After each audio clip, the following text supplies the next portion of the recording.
Hi guys, कैसे हैं आप सब। आई होप ठीक हो। जैसे कि इंडियन पॉलिटी हम पढ़ रहे थे, पॉलिटी के अंदर हम पढ़ रहे थे कॉन्स्टिट्यूशन, मतलब संविधान के बारे में। संविधान के बारे में हम बहुत सारी चीजें पढ़ चुके हैं। संविधान किसे कहते हैं, इन सबको हम बहुत ही डिटेल से कवर कर चुके हैं। जिसमें हम पढ़ रहे थे, हम इससे पहले प्रियम्बल पढ़े, उसके बाद हम शेड्यूल्स पढ़े, अनुसूचियां पढ़े, उसके बाद भाग और अनुच्छेद पढ़ रहे थे। भाग एक हो चुका था, भाग दो भी हो चुका था, भाग तीन को हम पढ़ रहे थे। भाग तीन में हम पढ़ रहे थे मूल अधिकार, फंडामेंटल राइट्स। ठीक है, फंडामेंटल राइट्स के बारे में हम पढ़ रहे थे। तो कुछ राइट्स हमारा हो चुका था, कुछ मूल अधिकारों के बारे में हम चर्चा कर चुके थे। तो उसी क्रम में आज की क्लास लेंगे। हम आपको रिमाइंड कराना चाहते हैं कि मूल अधिकार की 3 क्लासेस हम ले चुके हैं। आज अगली क्लास है।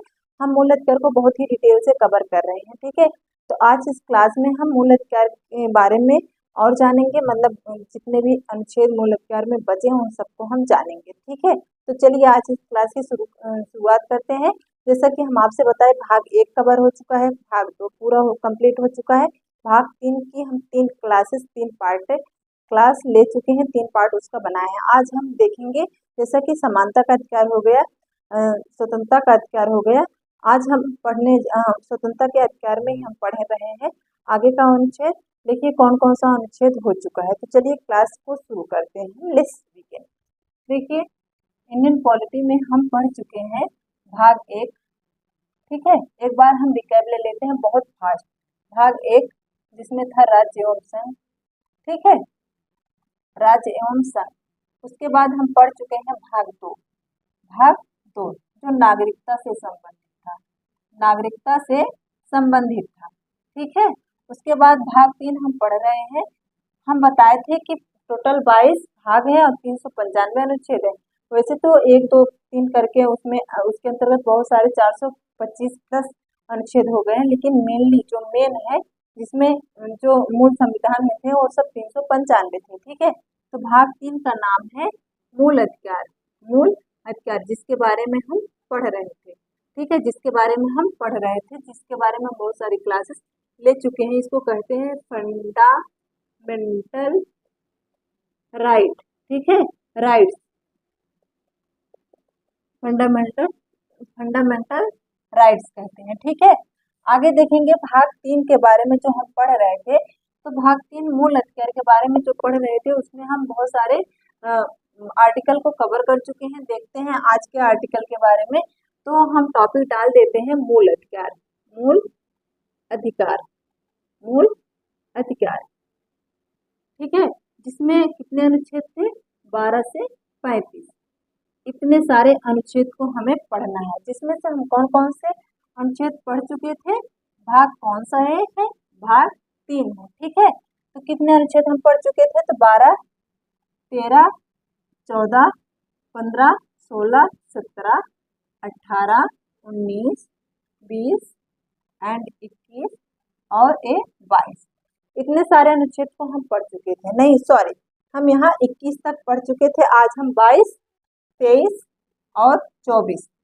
ठीक है, तो इतने सारे अनुच्छेद को कवर करेंगे। तो देख लेते हैं एक बार हम यहाँ पर, हम देख लेते हैं कितने सारे अनुच्छेद को पढ़ चुके हैं 21 तक। आज हम पढ़ेंगे 22, 23 एंड 24। ठीक है, तो हम देखेंगे 12 में हम क्या पढ़े। 12 में राज्य की परिभाषा, राज्य की परिभाषा के बारे में चर्चा की गई है। इस अनुच्छेद में आर्टिकल 12 में, आर्टिकल 12 में। अब देखिए आर्टिकल 13 क्या कहता है, अल्पीकरण। अल्पीकरण, इस सब के बारे में हम ज्यादा डिटेल से चर्चा नहीं करेंगे, क्योंकि इसमें हम डिटेल से क्लास ले चुके हैं। तो अगर जो भी इंटरेस्टेड है तो जाके प्लेलिस्ट में सारी क्लासेस ऐड है, वहां से आप देख सकते हैं। ठीक है, 14 कहता है कि विधि के समक्ष समानता।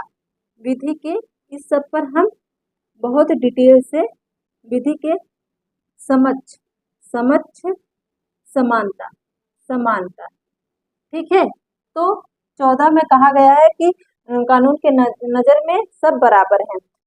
अब 15 कहता है जाति, जाति, धर्म, लिंग या जन्म स्थान, जन्म स्थान के आधार पर आप कोई भेदभाव नहीं कर सकते। 16 कहता है 15 कहता है, 16 कहता है कि अवसर की समानता।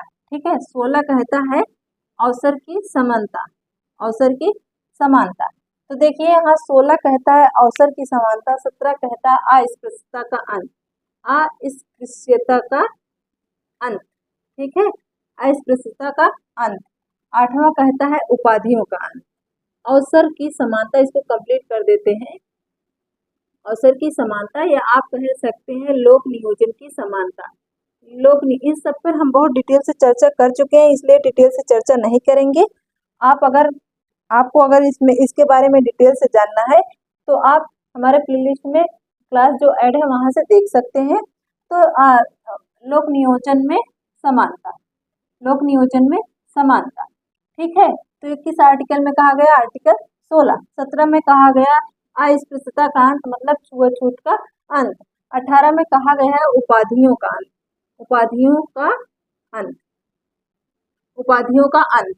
अब देखिए 18, हम इस सब पर बहुत ही डिटेल से, आप बार बार कह रहे हैं, बहुत ही डिटेल से चर्चा किए हैं, जो आपकी बहुत ही जल्दी और बहुत आसानी से समझ में आने वाला है। तो आप जाके, आपसे रिक्वेस्ट है कि प्लेलिस्ट में जो क्लास है वहां से आप देख सकते हैं। मूल अधिकार पार्ट 1, पार्ट 2 और पार्ट 3 हम डाले हैं, ठीक है। आगे देखते हैं 19 कहता है विभिन्न प्रकार की स्वतंत्रता। अब यहाँ पर आप एक चीज देख लीजिए, 12 और 13 इसमें तो ये बताया गया है कि राज्य क्या होगा, स्टेट किसे कहते हैं, इस सब के बारे में बताया गया है। तो हम आपसे बताए कि जो आप स्टेट 28 स्टेट और 8 यूटी देखे हैं, उस जानते हैं, उसके बारे में यहाँ नहीं बताया गया। यहाँ पर स्टेट का मतलब वो है कि जो स्वतंत्र रूप से अपने डिसीजन खुद ले सके। जैसे रेलवे हुआ, रेलवे की अपनी पुलिस होती है, अपना बोर्ड होता है, अपनी सरकार होती है, सब कुछ वो अपने आप में एक स्टेट है। रिजर्व बैंक अपने आप में एक स्टेट है। Board, UP board, Bihar board अपने आप में एक स्टेट है। यूपी पुलिस अपने आप में एक स्टेट है। इस सब के बारे में बहुत डिटेल से चर्चा किए हैं। तो इस सब के बारे में बताया गया। 13 में बताया अल्पीकरण, कि आप अपने अधिकारों का, अगर आप दूसरे के अधिकारों का छीन कर अपने अधिकार का इस्तेमाल करते हैं तो आपके अधिकारों का अल्पीकरण कर दिया जाएगा। 16 में कहा गया विधि की समझ समानता। तो यहाँ पर आप 14 में, यहाँ से देखिए 14 में कहा गया विधि के समझ समानता। 15 में कहा गया जाति, धर्म, लिंग, जन्म स्थान के आधार पर सबको समान अधिकार मिला है, किसी के साथ आप भेदभाव नहीं कर सकते। 16 कह रहा है अवसर की समानता और 17 कह रहा है अस्पृश्यता का अंत। अवसर की समानता मतलब सरकारी नौकरी में आपके साथ कोई भेदभाव नहीं होगा, सबको समान अवसर दिए जाएंगे। 17 कहता है अस्पृश्यता का अंत मतलब छुआछूत का अंत। आर्टिकल 18 में कहा गया उपाधियों का अंत। जो पहले उपाधियां सर, नायडू, ऐसे सर और की उपाधि जो मिलती थी गवर्नर वरनर जनरल की, वो सबको खत्म कर दिया गया है।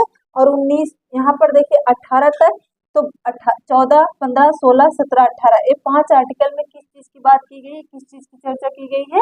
समानता की। तो यहाँ पर आप कह सकते हैं कि अनुच्छेद 14 से लेकर के, अनुच्छेद 14 से लेकर के 18 के बीच में किस अधिकार की चर्चा की गई है? समानता, समानता का अधिकार, आप ऐसा कह सकते हैं। आप ऐसे ही याद किए होंगे, समानता का अधिकार, स्वतंत्रता का अधिकार, शोषण के विरुद्ध अधिकार, धार्मिक स्वतंत्रता का अधिकार, शिक्षा संबंधी अधिकार, संस्कृत एवं शिक्षा संबंधी अधिकार, संवैधानिक उपचारों का अधिकार। आप ऐसे सुने होंगे, ऐसे ही याद किए होंगे। लेकिन आपको पूरा 12 से 35 जितने भी आर्टिकल होते हैं उन सबको डिटेल से जानना है, और जानने के बाद तब आपको डिसाइड करना है कहाँ से कहाँ तक के अधिकार को समानता में रखा गया है, कहाँ से कहाँ तक के अधिकार को धार्मिक स्वतंत्रता में रखा गया है, और कहाँ से कहाँ तक के शोषण के विरुद्ध रखा गया है, और कहाँ से कहाँ तक के शिक्षा, संस्कृति एवं शिक्षा संबंधी अधिकार के अंतर्गत रखा गया है, और कहाँ से संवैधानिक उपचारों का अधिकार में कहाँ तक रखा गया है। इस सबको हम बहुत ही डिटेल से चर्चा करें, तभी आप जान पाएंगे जब आप ध्यान से देखेंगे। तो 19 में विभिन्न प्रकार की स्वतंत्रता की बात की गई है। विभिन्न प्रकार की स्वतंत्रता आप देख रहे होंगे, हम विभिन्न प्रकार की स्वतंत्रता इसलिए लिखे हैं क्योंकि इसमें सात उप आर्टिकल है, उप अनुच्छेद है, ठीक है। उप अनुच्छेद है मतलब 1, 2, 3 ऐसे करके सारे अनुच्छेद है जिसमें विभिन्न प्रकार की स्वतंत्रता का अधिकार दिया गया है। इस पर भी हम एक क्लास पूरा लिए हैं, डिटेल से चर्चा किए हैं। 20 देख लेते हैं। 20 कहता है कि यहाँ से 19, 20, 21, 20 कहता है कि इसमें 3 प्रकार की स्वतंत्रता की बात की गई है, पहला, दूसरा और तीसरा, कि आपको एक अपराध की एक ही सजा मिलेगी। इसमें कहा गया एक अपराध की एक सजा, ठीक है। एक अपराध की आपको दो सजा नहीं मिल सकती, एक अपराध की एक सजा, ठीक है। 20(1) में कहा गया है, 20(1) में कहा गया है एक अपराध की एक सजा, और 20(2) में कहा गया है कि अपराध आपको सजा उस समय की कानून के हिसाब से ही मिलेगी। मतलब अगर आप 2000 में कोई अपराध किए हैं और उसको सजा आपको मिली है 2000 जाके 22 में मिलेगी या 24 में मिलेगी, तो आप क्या कहें, आपको कैसी सजा मिलेगी कि जिस समय आप अपराध किए थे, जिस समय आपके ऊपर फैसला सुनाया गया था, सजा सुनाई गई थी, उसी के हिसाब से आपको सजा मिलेगी, ना कि आज के कानून के हिसाब से, क्योंकि बदलाव होते रहते हैं कानून में। तो देखिए, एक अपराध की एक सजा 20(1) कहता है, 20(2) कहता है कि सजा उस समय के कानून के हिसाब से, सजा उस समय के कानून के हिसाब से, ठीक है, हिसाब से मिलेगी। उसके बाद 3 कहता है कि हम अपने खिलाफ गवाही नहीं देंगे। आप हमें फोर्स नहीं कर सकते, हम अपने प्रति गवाही नहीं देंगे। अपने प्रति, अपने खिलाफ गवाही नहीं दे सकते, नहीं देंगे, क्योंकि कभी कभी पुलिस के डर की वजह से पुलिस जब मारती है तो आप अपने अपने जुर्म अगर किए हो तो नहीं किए हो तो भी कबूल कर लेते हैं। तो वो जो अपने आपने जो जुर्म कबूल किया, अपने खिलाफ गवाही दी, उसको उसको जज साहब नहीं मान्य करते हैं, क्योंकि पुलिस हो सकता हो दबाव में, डर की वजह से आप झूठ भी बोल सकते हो और सही भी, इसीलिए आपकी आपकी जो गवाही वो मान्य नहीं होती है। आपका अधिकार भी है कि आप अपने खिलाफ गवाही नहीं दे सकते। किस आर्टिकल के तहत? आर्टिकल 20(3) के तहत। अब 21 में आप देख लीजिए, 21 में क्या कहा गया है, यहाँ पर हम देखते हैं, आगे देखते हैं 21 में क्या कहा गया है। 21, आर्टिकल 21 हम देख लेते हैं, उसके बाद 22 देखेंगे, फिर 23, फिर 24। आर्टिकल क्या है? आर्टिकल 21। आर्टिकल 21 में दो तरीके की स्वतंत्रता की बात की गई है, प्राण एवं दैहिक स्वतंत्रता।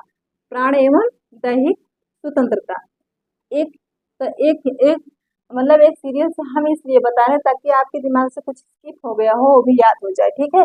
प्राण एवं दैहिक स्वतंत्रता, दैहिक स्वतंत्रता, इसका मतलब ये है कि आप आत्महत्या नहीं कर सकते। प्राण एवं दैहिक स्वतंत्रता के अंतर्गत कि आप अपनी जान खुद नहीं ले सकते, ठीक है। आप अपनी जान अगर खुद लेंगे, आप आत्महत्या अगर करेंगे तो आपके खिलाफ, अगर आप मर गए तो कोई बात नहीं, अगर बच जाएंगे तो आपको जेल हो जाएगा, ठीक है। क्योंकि आर्टिकल 21 कहता है आपके प्राणों की रक्षा करना हमारा धर्म है, ये आपका अधिकार है कि आप अपने प्राणों को नहीं नहीं खत्म कर सकते, अपने आप अपने जीव को आप खत्म नहीं कर सकते, प्राणों को। देखिए, और अगर कोई भी गाड़ी ज्यादा धुआं दे रही है या आप ट्रैफिक सिग्नल का पालन नहीं करें तो उस समय अगर हेलमेट भी नहीं आप लगा रहे हैं तो उस समय आपको रोका जाएगा। क्यों रोका जाएगा? क्योंकि इससे आपकी भी जान जा सकती है और दूसरों की भी जान जा सकती है, क्योंकि जीवन जीने का सबको अधिकार है, ठीक है, उसका अधिकार है, राइट मिला है। और दैहिक स्वतंत्रता में मतलब आप विदेश में भ्रमण कर सकते हैं, आपकी पर्सनल लिबर्टी है, ठीक है, आपकी पर्सनल लिबर्टी, आप विदेश में भ्रमण कर सकते हैं। एकांतवास मतलब आप अकेले रह सकते हैं, ये आपका अधिकार है, पर्सनल लिबर्टी के अंतर्गत आता है, दैहिक स्वतंत्रता के अंतर्गत आता है।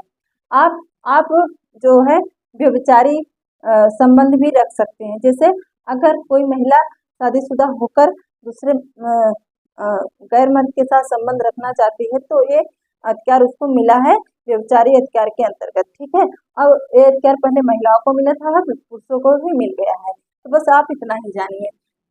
21 में, आर्टिकल 21 में क्या कहा गया है? प्राण एवं दैहिक स्वतंत्रता।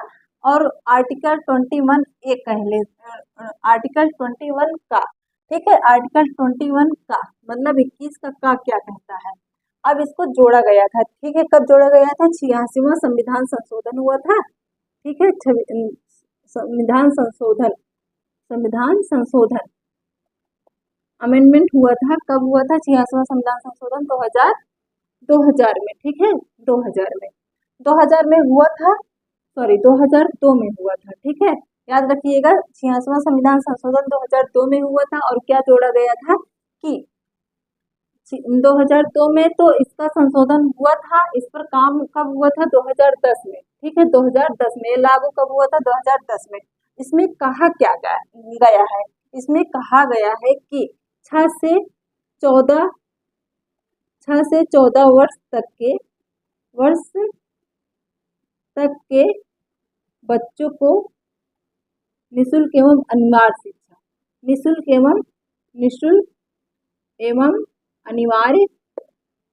अनिवार्य शिक्षा इसकी बात की गई है। किस आर्टिकल में? आर्टिकल 21 के का में कहा गया है, संविधान संशोधन 2002 में हुआ, लागू 2010 में हुआ। उसमें कहा गया कि 6 से 14 वर्ष तक के बच्चों को निःशुल्क एवं अनिवार्य शिक्षा दी जाएगी। निःशुल्क भी होगी, अनिवार्य भी होगा। क्योंकि निःशुल्क, देखिए, हमको जितने भी अधिकार मिले हैं वो निःशुल्क है। अगर इसमें निःशुल्क शब्द का प्रयोग हुआ है तो समझ लीजिए सब चीज इसमें निःशुल्क है, क्योंकि अधिकार हमारे निःशुल्क होते हैं, इसमें कोई पैसा नहीं लगता। तो हमारा अधिकार ये भी है कि हम 6 से 14 वर्ष तक के बच्चों को निःशुल्क एवं अनिवार्य शिक्षा दें। ठीक है, तो इसमें 21 का में मतलब 21 के का में कहा गया। इसको बहुत ही ज्यादा बहुत ही ज्यादा क्वेश्चन पूछा जाता है कॉम्पिटिटिव एग्जाम में, क्योंकि यहाँ से क्वेश्चन बहुत ही बनते हैं। इसमें सब बहुत ही ज्यादा कंफ्यूज होते हैं, क्योंकि संशोधन 2002 में हुआ लेकिन लागू 2010 में हुआ। यहीं से बेटी बचाओ बेटी पढ़ाओ भी शुरू हुआ। आगे देख लेते हैं। 21 हो गया, अब हम 20, 21 हो गया, हम 22 देख लेते हैं। 22 क्या कहता है? अनुच्छेद, अब देख लेते हैं, यहाँ से हम पढ़ेंगे अनुच्छेद 22। अनुच्छेद 22 में क्या कहा गया? गिरफ्तारी से संरक्षण।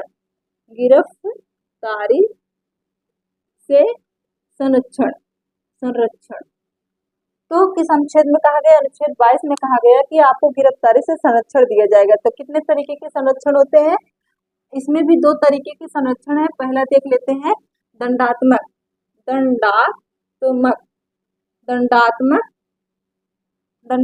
संरक्षण। ठीक है, आगे देख लेते हैं। दूसरा है निषेधात्मक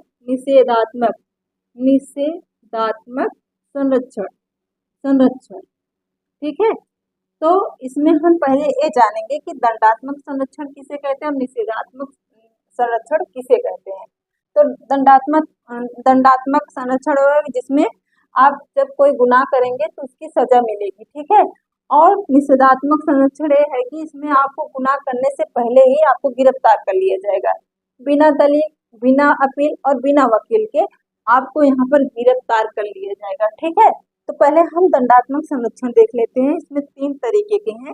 पहला, अगर जब आप अपराध करेंगे, अगर आपको पुलिस पकड़ने आएगी तो सबसे पहले आपका अधिकार ये बनता है कि आप उससे पूछे कि आपके पास वारंट है। तो यहाँ पर देखिए वारंट, पुलिस को आपको गिरफ्तार करने से पहले वारंट दिखाना पड़ेगा। ये 22 के पहले अनुच्छेद में 22 के का में आप ये समझिए, 22 के पहले अनुच्छेद में कहा गया है कि आपको, अगर आप कोई सजा किए हैं, अगर आपको पुलिस गिरफ्तार करने आती है तो आपका यह अधिकार बनता है कि आपको गिरफ्तार करने से पहले उसे आपके खिलाफ वारंट दिखाना पड़ेगा। ठीक है, उसके बाद अगर आप गुनाह किए हैं,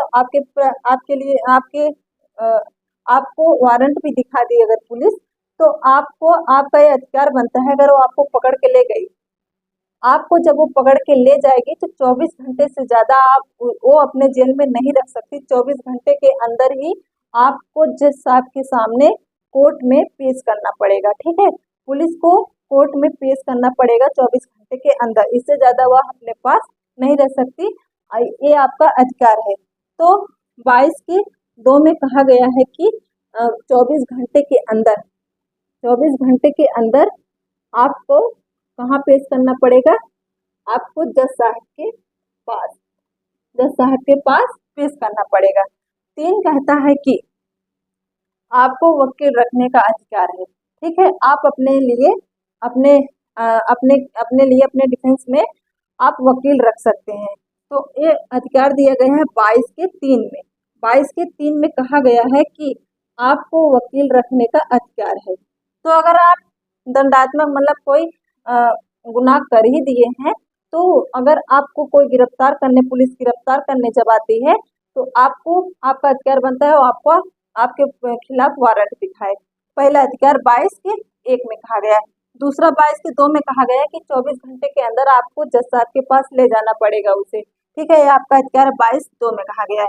22 3 में कहा गया है कि आप अपने डिफेंस में वकील रख सकते हैं। ठीक है, अपने लिए वकील रख सकते हैं। तो यहाँ पर आप देखिए, जब कोई आप दंडात्मक मतलब कोई आप अपराध करते हैं तो आपको दंड मिलता है, तो उसी को कहते हैं दंडात्मक संरक्षण। तो आपके पास ये अधिकार होता है कि आप दलील भी रख सकते हैं, अपील भी कर सकते हैं और वकील भी रख सकते हैं। दलील कर सकते हैं, अपील कर सकते हैं, वकील भी रख सकते हैं दंडात्मक संरक्षण में। लेकिन इसका जस्ट उल्टा कहता है 22 के 4 में कि ना आपको कोई वारंट दिखाएगा, ना आपको पुलिस वारंट दिखाएगी, ना आपको 24 घंटे के अंदर अंदर कहाँ नहीं ले जाएगी, जज साहब के पास भी नहीं ले जाएगी, जज साहब के पास नहीं ले जाएगी, और ना आपको वारंट दिखाएगी, और ना आपको वकील रखने का अधिकार देगा, ना आपको वकील रखने का अधिकार देगा। कौन? 22 के 4 में कहा गया है कि ना आप दलील कर सकते हैं, ना अपील कर सकते हैं, ना वकील रख सकते हैं। मतलब ये होता है निषेधात्मक संरक्षण में कि इसमें पुलिस क्या करती है, इसमें पुलिस आपको गुनाह करने से पहले ही, अगर आप पे शक है कि आप कोई काम हो रहा है, जैसे अभी चुनाव हुआ, चुनाव में अगर एक किसी पर शंका हुआ कि यहाँ पर दंगा कर सकता है, यहाँ पर प्रॉब्लम खड़ी कर सकता है, तो उसे बिना वारंट दिखाए उसको पुलिस उठा ले जा सकती है 6 महीने तक अपने अंडर, 3 महीने तक मैक्सिमम और मिनिमम, और मैक्सिमम 6 महीने तक रख सकती है कोर्ट के आदेश पर। लेकिन कम से कम उसे 3 ही महीने रख सकती है, अगर कोर्ट का आदेश हुआ तो 6 महीने रख सकती है। ठीक है, तो इसमें किसमें निषेधात्मक संरक्षण में 22 के 4 में ये कहा गया है, इसको आप याद रखिएगा। ठीक है, तो आप देख रहे हैं कि अनुच्छेद 22 में गिरफ्तारी से संरक्षण दिया गया है। गिरफ्तारी से 2 तरीके की संरक्षण, दंडात्मक संरक्षण, निषेधात्मक संरक्षण, जिसमें पहला है कि आपको पुलिस गिरफ्तार करने से पहले आपको वारंट दिखाएगी आपके खिलाफ, उसके बाद 24 घंटे अगर गिरफ्तार कर ली तो 24 घंटे के अंदर वह जज साहब के पास पेश करेगी। उसके बाद तीसरा है, आप अपने डिफेंस में वकील रख सकते हैं। इसमें 22 के पहले, दूसरा, तीसरा हुआ।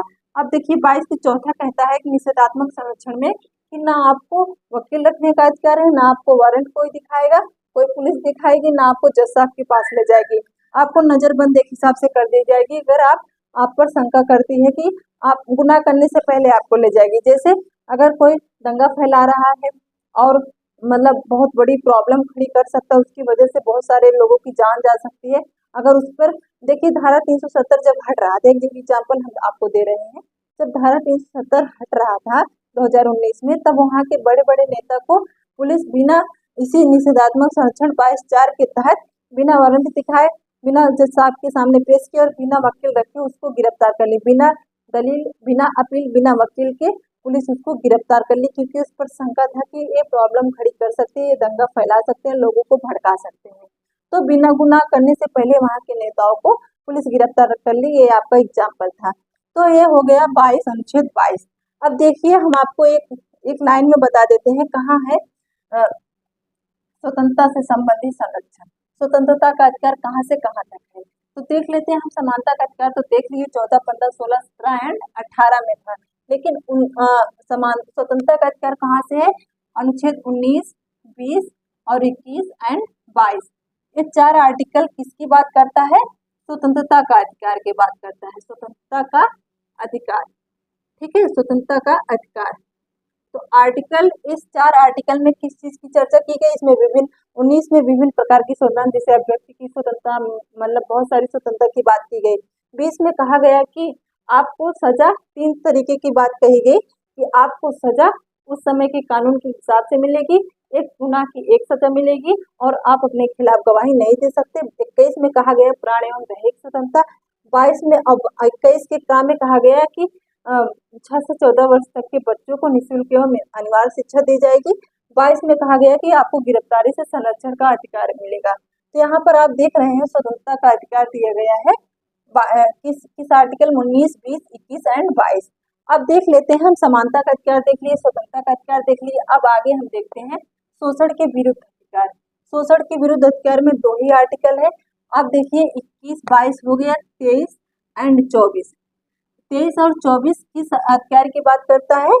तो ये बात करता है, पहले हम 23 देख लेते हैं, फिर 24 देखेंगे। 23 में कहता है कि बलात् श्रम, बेगारी बेगारी, मानव तस्करी, मानव व्यापार, ठीक है, मानव व्यापार और बधुआ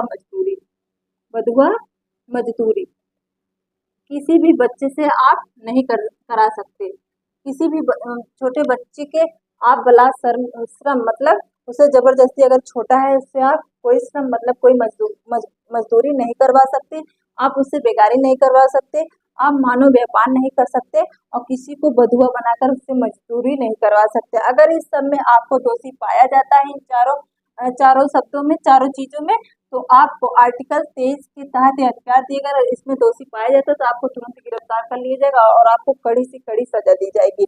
14 कहता है कि मतलब बच्चों को, कौन बच्चों को, जो बहुत ही छोटे बच्चे हैं, जैसे 6 से 14 वर्ष तक के बच्चों को, 6 से 14 वर्ष तक के बच्चों को, 6 से 14 वर्ष तक के बच्चों को, मतलब बहुत ही छोटे बच्चों को किसी जोखिम भरे काम में आप नहीं लगा सकते। जैसे किसी कारखाने में नहीं लगा सकते, कारखाने में काम नहीं करवा सकते, ठीक है, काम नहीं करवा सकते।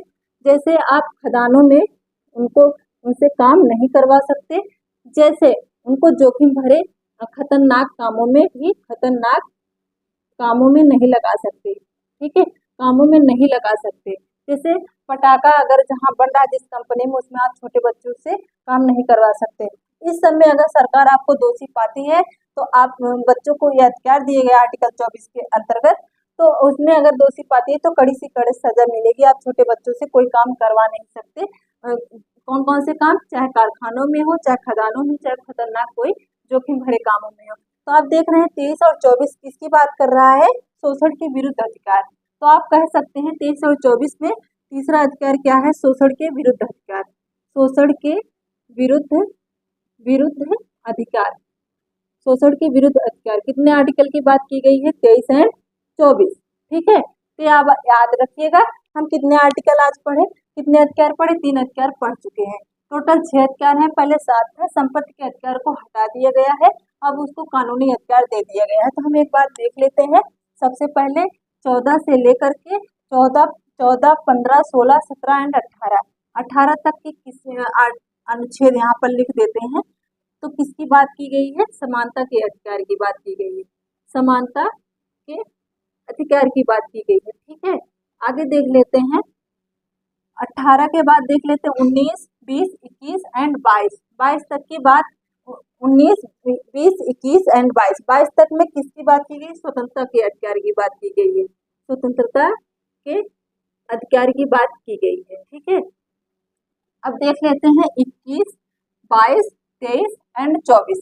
हम देख लेते हैं, 22 के बाद देख लेते हैं 23 एंड 24। इन दोनों में किसकी बात की गई है, शोषण के विरुद्ध अधिकार, शोषण के विरुद्ध अधिकार, शोषण के विरुद्ध अधिकार। तो आप देख रहे हैं हम टोटल बताए कितने अधिकार दिए गए हैं मेनली, तो मेनली अधिकार है कितने, 6 हैं। पहले 7 था, संपत्ति के अधिकार को अब कानूनी अधिकार बना दिए गए, इसलिए अब 6 अधिकार बचे हैं। इन सबको हम आगे डिटेल में चर्चा करेंगे। फिलहाल आप यहाँ जानिए 14 से लेकर के 24 आर्टिकल तक हम बता चुके हैं, 3 अधिकारों की चर्चा कर चुके हैं, अभी 3 अधिकार हैं, ठीक है। आगे हम पढ़ेंगे, आगे हम क्या क्या पढ़ेंगे, आगे हम और भी आर्टिकल पढ़ेंगे और भी अधिकार पढ़ेंगे। तो 24, 25 से लेकर के जितने भी आर्टिकल बचे हैं उसके बाद हम पढ़ेंगे। शोषण के विरुद्ध अधिकार के बाद संस्कृति एवं शिक्षा संबंधी अधिकार पढ़ेंगे, उसके बाद हम पढ़ेंगे धार्मिक स्वतंत्रता का अधिकार पढ़ेंगे, उसके बाद शिक्षा, संस्कृति एवं शिक्षा संबंधी अधिकार पढ़ेंगे, उसके बाद हम पढ़ेंगे संवैधानिक उपचारों का अधिकार। ये 3 अधिकार हम बहुत ही डिटेल से आगे की क्लास में चर्चा करेंगे। आज हम इतने अधिकारों को जान गए हैं और बहुत ही डिटेल से हम इस पर चर्चा किए हैं। जो ना देखा हो तो जाके प्ले लिस्ट से सारे क्लासेस देख सकता है। तो चलिए मिलते हैं अगली क्लास में, तब तक के लिए आप ध्यान से पढ़िएगा और अपना ध्यान रखिएगा। Be positive, be happy.